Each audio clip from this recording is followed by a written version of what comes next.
Hello, everybody. Welcome into Talking Fitchburg on this Friday, January 21st, 2022. With it saying January 21st, I want to say January 2021. 22. And it's a cold 22 start as we work into this weekend. I'm Jeremy Crosby. Andrew Bamlett, well, he's on the ski slopes. He doesn't ski, but he's on the slopes. So look out for him. We don't want to run him over as you're skiing this weekend. No, we've got cold temperatures are going to give way to some warmer temperatures this weekend, but we're going to get treated with snow. So for you snow lovers, which I'm a snow lover, I like it. I'm looking forward to it, to getting outside playing with the kiddos this weekend. It's been so darn cold that it's just hard to get outside and last very long outside. So want to get out there and enjoy that this weekend. And I hope you'll enjoy your weekend as well. But before you head out on your weekend, we do have our show today. And we have for a lineup of great guests today. We have the mayor of Fitchburg, Aaron Richardson, will be here for his first update of the year. Plus, we check in with the Fitchburg Police Department as well and see what's going on down there. And yeah, it's going to be a busy one for you. So let's get into the headlines. And we start with blood drive. Got a couple of those coming up here in the city of Fitchburg, and the need for blood is crucial right now. So help out if you can. First one's happening tomorrow, Saturday, January 22nd from 9:30 a.m. to 1:30 p.m. It's located at the floating floor 5956 Executive Drive in Fitchburg. Appointments are preferred, but walk-ins are welcome. For an appointment, you can call 1-800-RED CROSS. That's 1-800-733-2767. Or visit redcrossblood.org. Sponsor code for this, by the way, is Burn Boot Camp, who is putting on this event. We also have a blood drive coming up next week here in Fitchburg. It's on Tuesday, January 25th at Blackhawk Church. That's 10:30 a.m. to 3:30 p.m. Same deal. For an appointment, call the number on your screen or visit redcrossblood.org and enter the sponsor code Blackhawk. And if you can't make those, there's certainly plenty of other ones happening across the area. So make sure you check it out and donate if you can. iPhone, do you have questions? Fitchburg Senior Center has a group just for you. And its next event is on the 25th at 9:30 a.m. Just come on down, enjoy a cup of coffee, and talk iPhone. There's so many cool things with the iPhone, and we've done classes in the past, but I love this group. And Andrew, you and I got to get down to there and talk to this group for sure. And maybe we'll learn something too, because there are so many cool things with iPhone. So you want to come and check something out, learn something new, questions, this group is for you. It's happening on the 25th. And talking about cold weather, energy assistance is so important, and there is help out there. We want to talk about it right now. Do you need help with your heating or electrical costs for the current heating season? The Wisconsin Home Energy Assistance Program, or WEAP, provides assistance for heating costs, electrical costs, and energy crisis. Your household may be eligible for a WEAP services based on a number of factors, including household size, income, and energy costs. In most cases, the energy assistance benefit is paid directly to the energy supplier. For one person household with a monthly income limited to $2,591.92, or for a two-person household, the monthly income limit is $3,389. 4.42 cents. For more information, you can apply for energy assistance. You can contact Energy Services in Corp, 608-267-8601, or check in with the social workers down at the Senior Center. Dane County purchases tens of thousands of masks to help during the current COVID surge. Just coming in from Dane County, they purchased over 100,000 K95 masks, and they came in on January 19th. The masks will be handed out in a similar way to how the county distributed masks at the start of the pandemic in the summer of 2020. County agencies will work through community organizations at getting these masks to families over the course of the next several days. And you can see in the photo there, they are loaded with those masks. Central Hispano was in that photo picking up their masks. So if you're interested in masks, you'll be hearing from local organizations like Boys and Girls Club. They got their own mask collection, but there'll be certainly more masks to be handed out. So watch for that here in the coming days and into next week. All right, turning our attention to awareness. Radon Awareness Month is going on. It happens in January. And we're looking at ways to mitigate. Yeah, a radon mitigation system can lower radon level in your home. Learn more about radon and how to remove it. There are a lot of resources out there, and certainly if you go to go.usa.gov and then stop radon, you will be able to find that. That is on your screen there. But radon systems are certainly important and are one of many ways of getting cancer, lung cancer. So definitely check it out. And I would suggest, too, getting a radon testing kit if you can. They are certainly important, as you can test short-term and long-term to see what the effects are. And that might help determine if you want to set up a mitigation system with an average cost. Last time I checked, and that was pre-pandemic, I want to say there were 3,000 to 5,000, pending though on how your house is laid out and everything. So check it out, and let's stop radon from poisoning us in our homes. And that's just it's a silent killer, certainly. So definitely check out more information on that during this awareness month. All right, finally, let's turn to something positive as you head into the weekend. Now, as I said, temperatures are up, so let's get outside and have some fun. And if you're like, well, I don't know what to do in the winter time, I don't know how to take advantage. Well, winter fun and outdoor gear demos are happening this weekend. This is going to be so much fun. A great day to play in the park here. This is happening tomorrow, and it's from 11 a.m. to 1 p.m. at the William G. Looney Lake Farm Park Shelter number 1. Madison parking will be available at shelter number 1. Ice fishing demonstration will be there'll be lake access at the end of Libby Road. No lake access permit required during this event. And you're like, well, wait, what's happening at this event? We got the list for you, and it's a lot of them, right? All right, here we go. So they have and a ton of these. Ice fishing demonstration. They have learned about winter camping and a demonstration with a fire pit. Winter camping, Andrew, you in? he just said, woo, give snowshoeing a try. The Friends of the Spring Capital will be at the event and lead the short snowshoe hikes. Bring your own cross-country skis and explore the ski trails. No ski permit is required during the event. They even have a winter scavenger hunt with your eyes or camera only, so be ready for that. And Wisconsin Saltwise will be there to demonstrate how you can reduce winter salt use. And the guided nature hikes will be taking place as well at 11:15, 11:30 a.m., 12 p.m., and 12:30 p.m.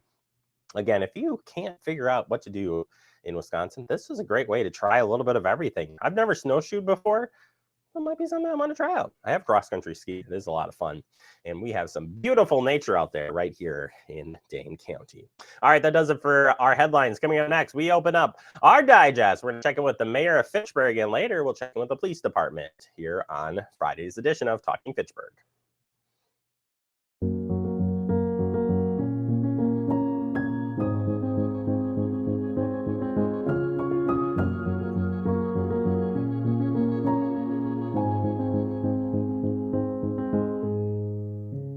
It takes all of us to slow the spread of the coronavirus, so follow guidance from authorities where you live and stay home unless absolutely necessary.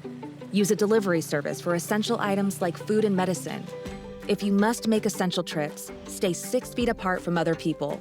Wear a cloth face covering and wash your hands for at least 20 seconds as often as possible. Visit coronavirus.gov for the latest information.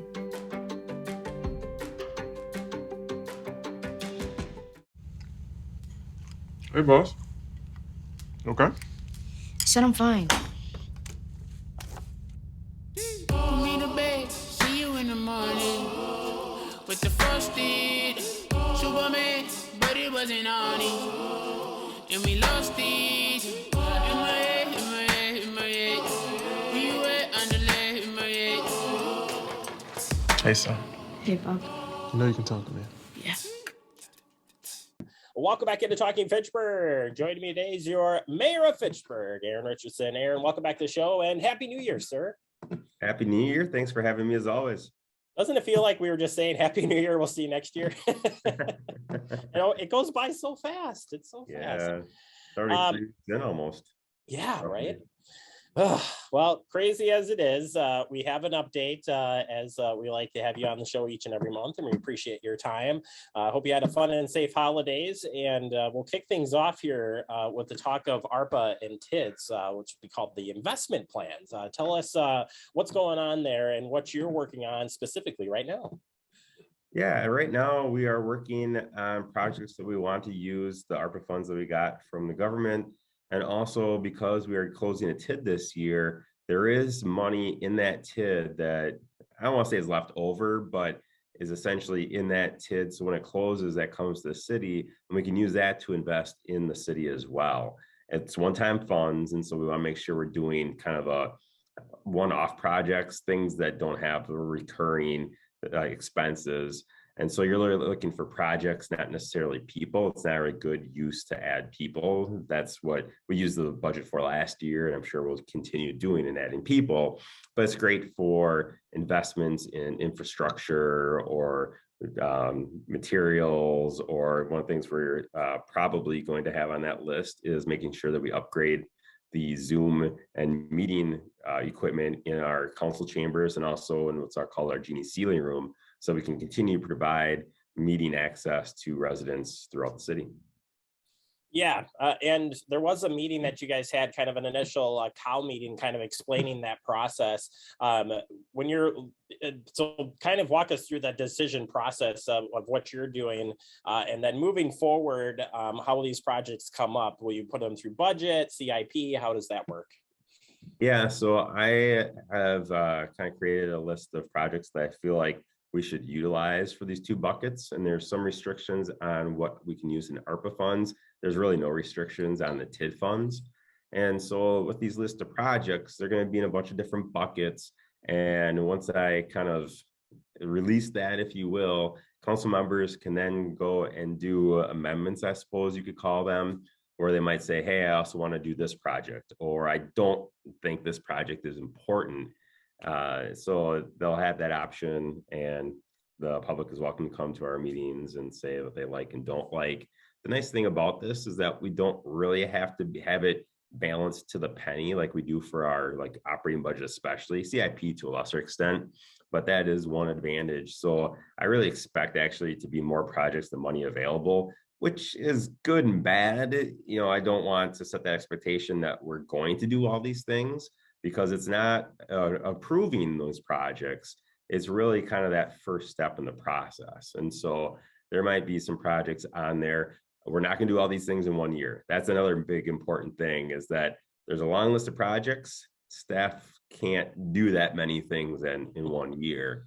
But what we'll do then as we go into the CIP, which traditionally had been the first big part of the budget, is that some of those projects will go on the CIP, and then in funding, it'll show ARPA funds or TID funds.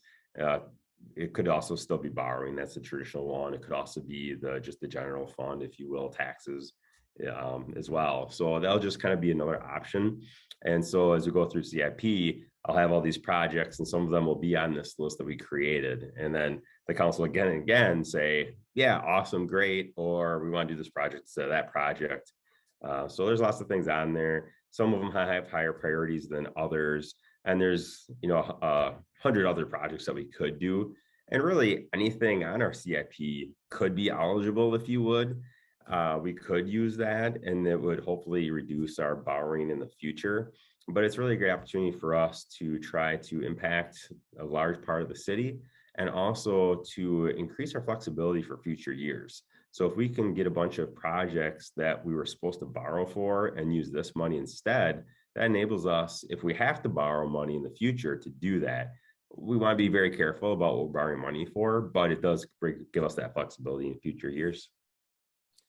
I appreciate the breakdown. I think that helps kind of pull it all together here. And we are working into our CIP, capital improvement plan is coming up. So on top of you guys working on that front, staff is just getting underway with updating that. For people who aren't familiar with that side of things, although similar to what you just talked about, how does that plan work? Mm-hmm. Yeah, CIP, the capital improvement projects, those are generally big projects. Generally, not always, but generally, hundreds of $1,000s, millions of dollars. plows, a lot of equipment, those types of things. And so the different areas of the city, different departments submit the requests. And then kind of similar, I go through those, and we do have more of a budget for that. And I do need to keep it to that budget. I release that. Again, council can say, we would like to do this instead of that. They can pass amendments. And then that feeds into our operating budget. And that's really the final step. And that's where the rubber hits the road. Anything can really change until we pass that. And that would be the final step. But the CIP is an important part of that because we have a lot of needs. There's a lot of big projects coming up, and you've seen a lot of projects in the past. I mean, that's really where things like Fitchburg Road were originally put into, and you saw where that is. So we're really looking long term. It does. I like to think of it as a roadmap, being our department head here for FAG TV. We use it as a roadmap for those big projects that are coming down the road. But all of this will unfold right here on FAG TV. So stay tuned for that. And as you roll out the investment plan, we'll be sharing that and look forward to more updates on that front. So thank you for that update. We appreciate it. Quickly, Town of Madison, that is coming up now faster than ever. We're finally here on the year that it will happen. What is staff internally working on right now as we get closer to coming together? I think pretty much every department in the city is working on something with Town of Madison, and they're meeting on a regular basis. Some are more intensive than others, but we're constantly talking internally, talking to the town and also to the city, and making sure that we're all on the same page because the end of October is when that transition happens. And there's lots of moving parts to that. So we're continuing to do that. We're going to continue to share information on our website. There's a webpage for that. And we'll be doing some outreach to the people who live in the town of Madison that are coming to Fitchburg as the year goes on as well. And just want to make sure things are as smooth as possible for them. And they hopefully love being in Fitchburg as much as I do.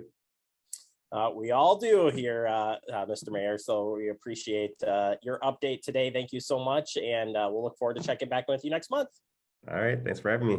You bet. That is your Mayor of Fitchburg. We check in with him monthly, and we'll keep you up to date on all the latest information that he just talked about. We do that every day here on Talking Fitchburg. Take a quick break. More to come. You're watching Talking Fitchburg. You could be spreading the coronavirus without realizing you have it. So follow guidance from authorities where you live and do your part. It's important to limit in-person interaction with anyone outside of your immediate household, but phone and video chat are safe ways to connect. It's also important to limit any social gathering.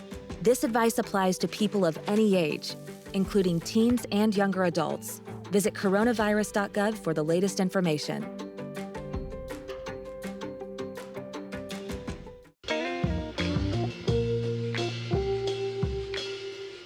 After you joined our family, it was like, I really do feel complete now.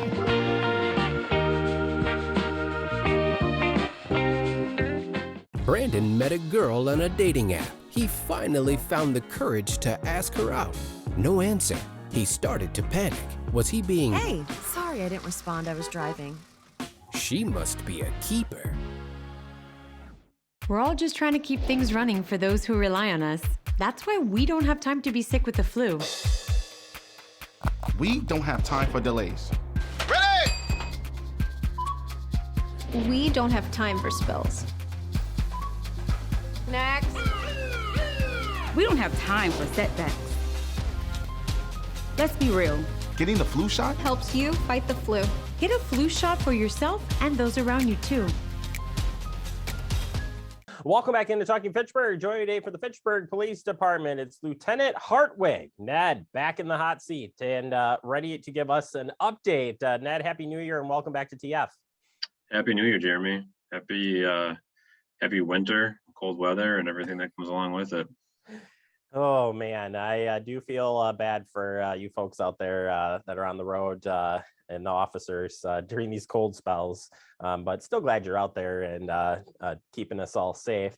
We'll jump right into it. I kind of wanted to have a discussion with you about what happens in shots fired cases. Sometimes we have these shots fired incidents happen and we report them. I'll tell you what it is. We're looking, you know anything, obviously we want you can submit a tip and everything, but from your standpoint, we're not going to talk about any specific case, case, but in general, what happens once the release goes out, and what's happening behind the scenes?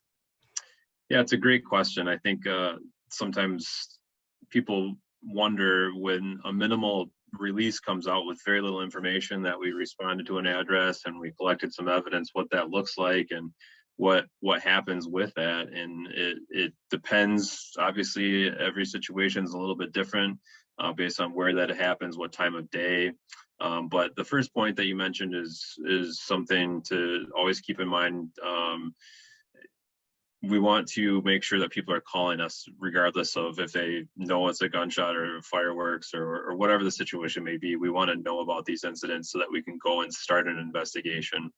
And we'd much rather find out it's not a shot fired and you can go from there. But once we confirm that there were shots fired, we're looking for physical evidence first and foremost to confirm where that actually happened and to give us a clue as to what other pieces of evidence we may be looking for.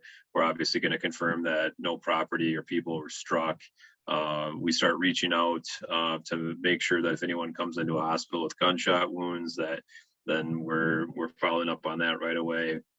So really we're preserving evidence and then we're starting to look for video surveillance with the prevalence of home video surveillance and in conjunction with all the commercial businesses that have surveillance video footage. Chances are we're going to find something of evidentiary value out there that might help us in our investigation.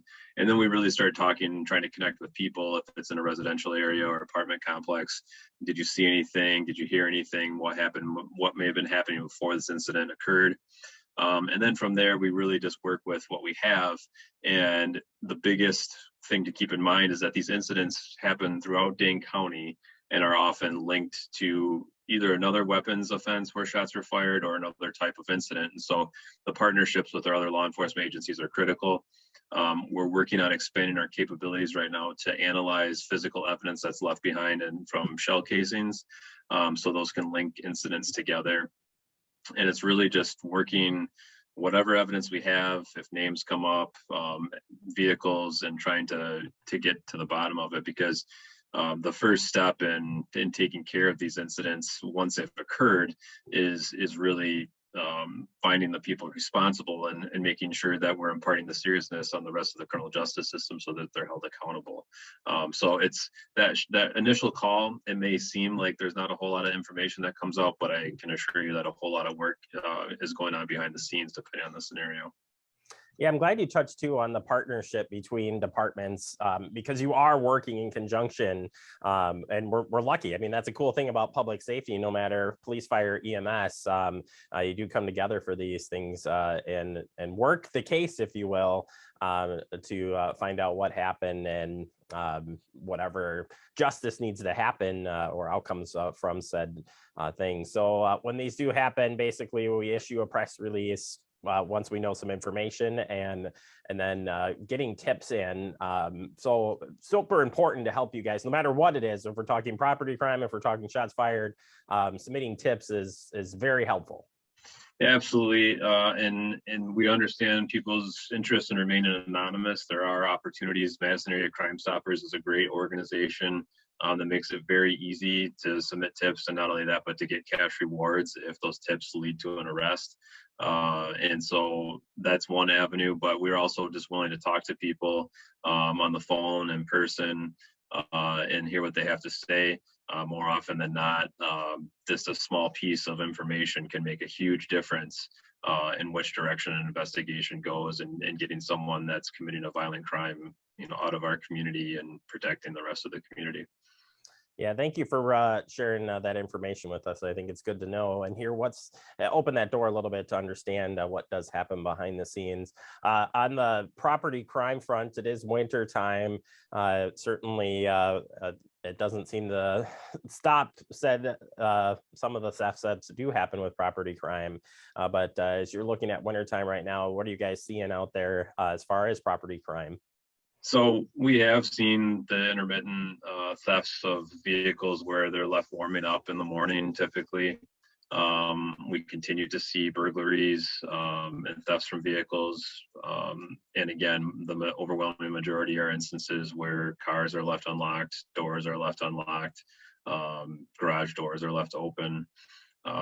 We have also, seen at least one incident where local health club, an individual had gone in and taken keys from a locker room and stolen a car. So I think the takeaway is when we're dealing with property, especially high value property like car keys in a car, and most certainly firearms is another trend that we've seen tying back into the shots fired incidents. People I would encourage them to really take that extra step and thought as to how can I best secure this piece of property, my car keys, my home, what is going to give me the highest level of protection, and making sure that when I come back from my workout or when I wake up in the morning that my property is still going to be there. So just a little extra thought in our busy world can go a long way to preventing some of this property crime. Yeah, and we're in it together. You're doing your best out there as a department to, and we do it here. That's why we have you on to talk about these things, keep it in the forefront. We may repeat ourselves, but those tips can help remind us and help, stay true to helping and doing this together to prevent said crimes are happening. And speaking of prevention, and why I say that, we are looking and will be opening for a police officer to come join the team. When I say job openings at City Fit, come join our team and the team Ned. Yep. Yeah, we'd love to have you, Jeremy. So you can, right where to fill out that application. If you go to the city's website, those applications are being accepted through towards the end of February, I believe the 20th of February. And that just opened up yesterday. And we pay those that don't have experience to attend a law enforcement academy. We also have some incentives for those that have prior law enforcement experience to come and join our team. We were authorized to add the 2 new positions with the town of Madison coming on board at the end of this year. And so we're looking forward to adding to our team and expanding some of our capabilities as a department with that regard. So I highly encourage anyone that has any interest to reach out, ask questions, learn a little bit more about the position. All right, Ned, thank you so much for the update. If people want to keep up to date on what's happening at the department, besides watching Talking Fitchburg and this great interview, where can they find you at? Well, Jeremy, they can hop on the interwebs and find us on Facebook and Twitter. And also we're, like I mentioned, the application, that information is available on our website. So fitchburgwi.gov/police. All right, Ned, thank you so much for your time. Stay safe out there, stay warm, and we'll see you back next month. Thanks, Jeremy. You bet. Lieutenant Hartwig helping us out each and every month. We appreciate his time, and we'll check back in with the police department real soon. Take a quick break. More to come. You're watching Talking Fitchburg. See on page 4 that the projections need to be blood next Thursday. Seriously? Thursday? Can't do that. This is really inconvenient. I have yoga that day. I have no time for this. So I can't do Thursday, but I can do Friday. Disasters don't plan ahead. You can. Talk to your loved ones about how you're going to be ready in an emergency. Don't wait. Communicate.